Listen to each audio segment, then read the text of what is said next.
Tumagilid ang isang van matapos araruhin ng 6 na concrete barrier sa EDSA sa Quezon City.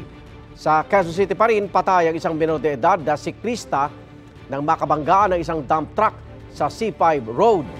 May unang balita si James Agustin. Tumila po ng isang lalaki nagbibisikleta matapos makabanggaan ng dump truck sa C5 Road Extension sa Barangay Oud, Balara, Quezon City bandang alas 11:30 kagabi. Agad na dumating ang mga rescuer para mabigyan ng paunang lunas ang lalaki. Isinugod siya sa ospital. Ayon sa pulisya, idineklarang dead on arrival ang lalaki na napagalamang 14 na taong gulang at residente ng Barangay Kulyat. Sa imbestigasyon, nagbibisikleta ang lalaki sa eastbound lane ng Commonwealth Avenue. Paliko naman noon sa C5 Road Extension ng dump truck. Nakita ko ito, paliko yung truck. Yung bike naman, matulin din ang takbo. Ito, mabagal naman yung truck. Kaya yung bike, para bang hinabol niya yung karsadang maunahan niya yung truck sa pagliko.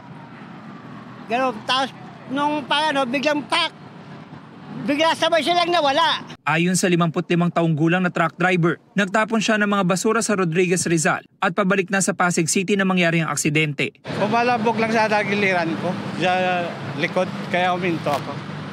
Tapos? Yun na, yung kuhan ko, pagtingin ko, may tao na sa likod ko. Nasa kustudiya na ng QCPD Traffic Sector 5 ang truck driver habang nagpapatuloy ang investigasyon.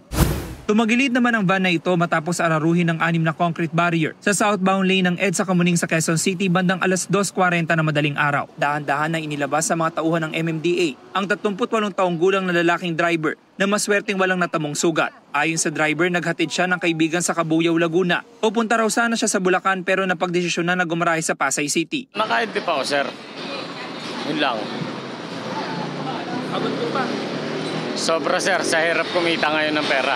Mag-alas 4 na madaling araw na maitayo ang tumagilid na sasakyan. Patuloy ang investigasyon sa nangyaring aksidente. Ito ang unang balita. James Agustin para sa GMA Integrated News. Igan, mauna ka sa mga balita, mag-subscribe na sa GMA Integrated News sa YouTube para sa iba't ibang ulat sa ating bansa.